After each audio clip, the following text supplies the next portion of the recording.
समस्त को पुनर्बार मोर praise the Lord.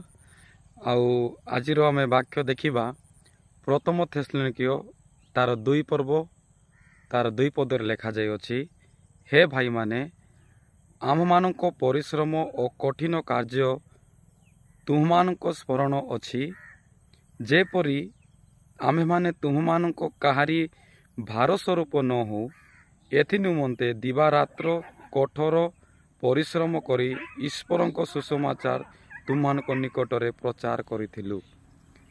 प्रिय प्रभुंकर लोक माने एठारे पौलुस थेसलोनिकीय मंडली को कहउचंती, पौलुस को सेवा देखंतु, से दिवारात्र ईश्वरंकर सेवा करुथिले, कठिन परिश्रम करुथिले, कार्य करी परिश्रम करुथिले।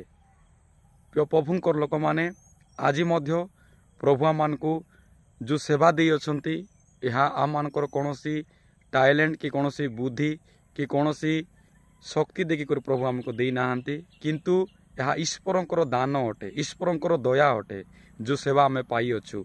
तेबे आमे मध्य ईश्वरंकर सेवा प्रभुंकर सेवा आमे कठिन भाव में आमे परिश्रम करवा दरकार। पीजी अंकल कहूथिले मंगलवार दिन ऑनलाइन मीटिंग रे तांके सप्ताह को सबुदिन विजिटिंग करुथिले, आउ से कठिन परिश्रम करुथिले।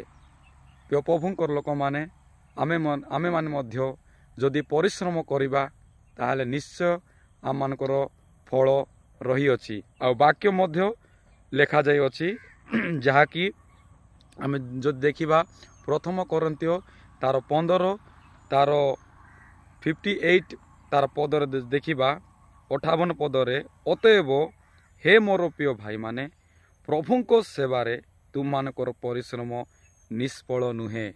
तार अर्थ प्रभुंकर सेवारे आम मानकर पुरस्कार रही अछि। हालेलुया। प्रभुंकर सेवारे आम मानकर आशीर्वाद रही अछि। तेणुकरी प्रभुंकर सेवा आमे अधिक कठिन परिश्रम करी प्रभुंकर सेवकाई करिबा दरकार। प्रिय प्रभुंकर लोक माने आम माने रविवार थोड़े गले विजिटिंग गले केवल ता हुए नाही, आमे आउरी अधिक जेपरी आम मानकर आगुआ पीजी अंकल कहूतिले तांके सप्ताह को सप्ताह से विजिटिंग करुथिले। आम मान मध्य कठिन परिश्रम करिबा, कारण प्रभुंकर सेवारे आम मानकर निष्फल नुहे, आम मानकर पुरस्कार अछि, आशीर्वाद अछि प्रभुंकर सेवारे। तेबे आम माने प्रभुंकर सेवा कठिन भाव में करिबा।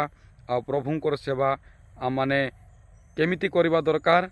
आउ गोटे वाक्य आमे जदि देखिबा एफिसियो पुस्तक तार 6 पर्व तार 8 पदर लेखा जाय अछि, यह जानी मनुष्यर सेवा कलापरी नुहे, मात्र प्रभुंकर सेवा कलापरी स्वच्छंदरे सेवा करो। प्रभु मान को जो सेवा दे अछंती, यह मनुष्य कलापरी नाही, किंतु मात्र प्रभुंकर सेवा कलापरी। ई सेवा आम मान को प्रभु दे अछंती। आमे कठिन परिश्रम करबा, आउ आमे जबरदस्ती नाही, कौनसी क्रेडिट पाइबा पाई नाही, कौनसी प्रभुंकर नाम रे बिजनेस करवा द्वारा नाही, आमे स्वच्छंदरे इच्छा अनुसार हृदय सहित संपूर्ण मन सहित प्रभुंकर सेवा करिबा दरकार। प्रिय प्रभुंकर लोक माने आमे आउर अधिक कठिन परिश्रम करवा दरकार।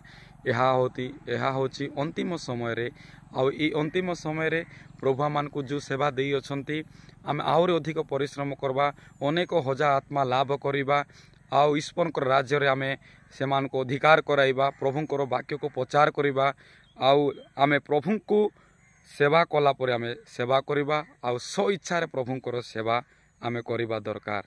आज आउ गोटे वाक्य लेखा जाय अछि, उपदेशक तार 7 तार 8 पदर लेखा जाय अछि, कार्य आरंभ अपेक्षा तहिर समाप्त भल।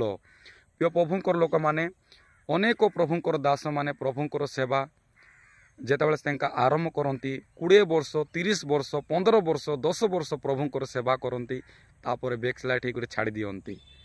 आमर आरंभ उत्तम होता है, किंतु आम मानकर अनेक लोक प्रभुंकर दास कौनसी ना कौनसी विषय रे, लोभरे बेविचार रे, कौनसी ना कौनसी विषय रे झुंटी पड़ी आमे बैकस्लाइड हो जाई थाउ।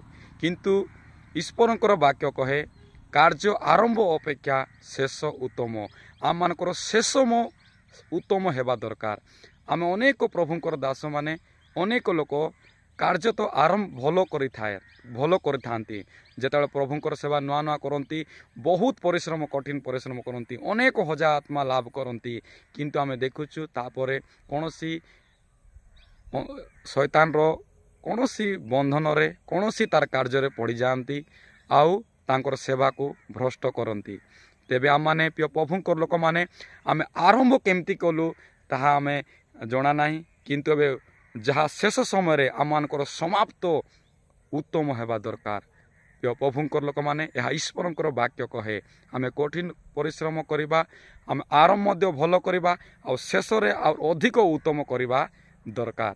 ପ୍ରିୟ ପ୍ରଭୁଙ୍କର ଲୋକମାନେ ଆମେ କଠିନ ପରିଶ୍ରମ କରିବା, ଆମେ ପ୍ରଭୁଙ୍କର ରାଜ୍ୟ ପାଇଁ ଆହୁରି ଅଧିକ ଆମେ ବୋଝ ସହିତ କରିବା। ଆମମାନଙ୍କୁ କୌଣସି ସଂସ୍ଥା ଆମମାନଙ୍କୁ ଡାକି ନାହିଁ, କୌଣସି ଲିଡର ଆମମାନଙ୍କୁ ଡାକି ନାହିଁ। ଆମମାନଙ୍କର ଆହ୍ୱାନକର୍ତ୍ତା ପରମେଶ୍ୱର ଅଟନ୍ତି। ସେ ଆମମାନଙ୍କୁ ବାଛିଛନ୍ତି ଆଉ ଆମମାନଙ୍କୁ ଡାକିଛନ୍ତି। ଆଉ ଆମେ ପ୍ରଭୁଙ୍କ ପାଇଁ ଆମେ କାର୍ଯ୍ୟ କରିବା, କାରଣ ଆମର ପାଇଁ ପୁରସ୍କାର ଅଛି। ପ୍ରେଜ୍ ଦ ଲର୍ଡ।